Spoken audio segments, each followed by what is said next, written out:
Good morning, prairie dogs. Miss Lysandra here once again to join you in your whole school read. So I am going to start on chapter 38. You have a donkey on page 129. Later that same day, another car pulled up in front of Louie's house. A woman in a khaki-colored uniform stepped out and then reached back inside for a clipboard. Louie froze. Was this about Gus? She was as thin a person as Louie had ever seen, so thin you could see the bones of her hollowed face. You could see all the tendons in her neck as she stretched it forward, eyeing the house and Louie. As she approached, Louie saw the badge on the pocket of her shirt. It read, Board of Health.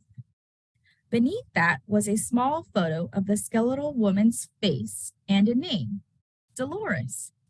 You live here? She asked. Her voice was crackly, as if it might disintegrate at any moment.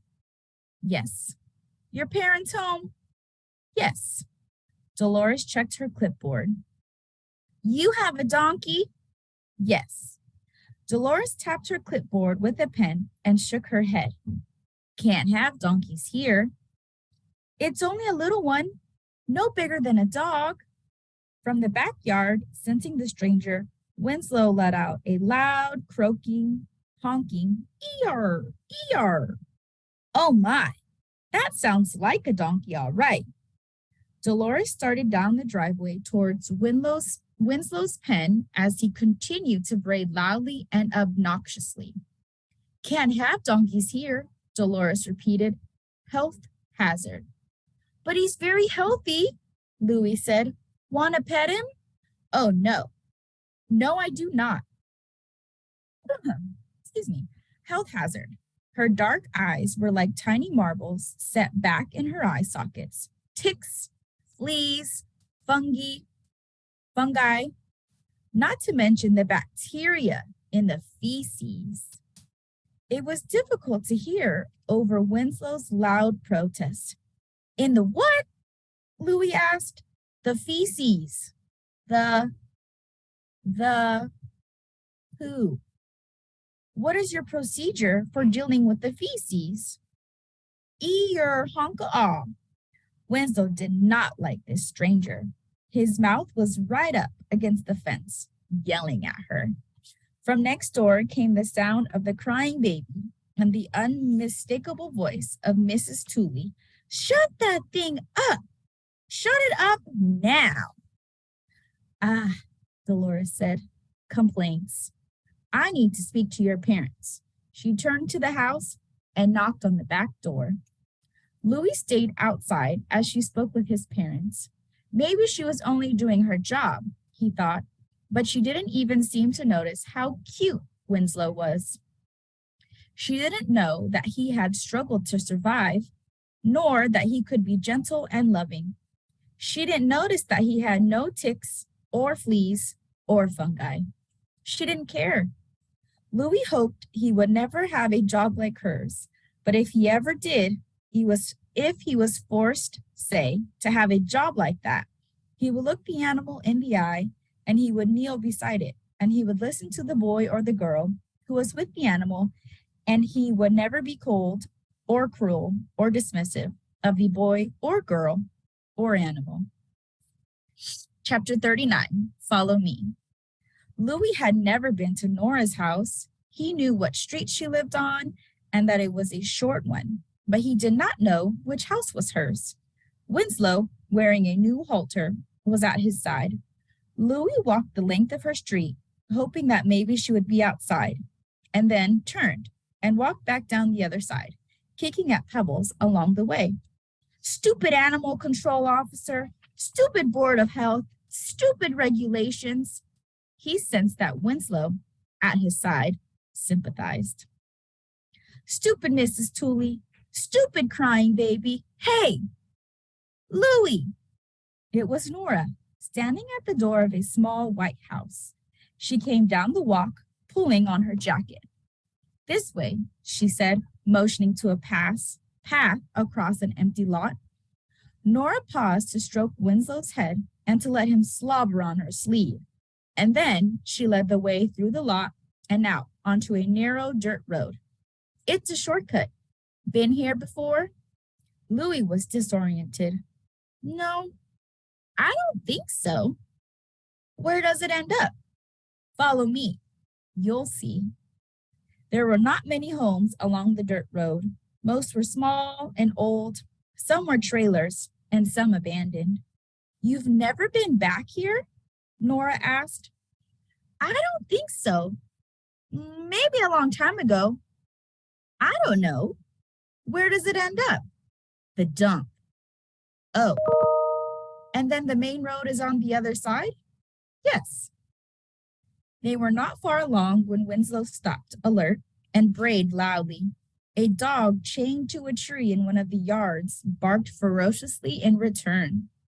Winslow strained at the halter and continued to bray, unleashing a furious diatribe of erps and arps and onka-onks. A man came out of the house and smacked the dog with the newspaper. Get that donkey out of here, he yelled. Go on, get a move on. Sorry, Louis said. I never heard him like this. The man shouted, Donkeys and dogs don't get along. Louis and Nora managed to steer Winslow away and down the road. Wow, Nora said. That was ugly. Scared me a little, Louis admitted, but I think Winslow was trying to protect us. Definitely not going by that place again. They decided to carry on to the dump and then return by the main road. But when they reached the road, Louis suggested they continue on to Uncle Pete's farm. Nora put her hands to her chin. I don't know. How far is it? Not real close, but not too far. That's not helpful, Louis. Come on, you'll like it. I might not. I don't guarantee I'll like it, but you might. Chapter 40. Are they going to make it?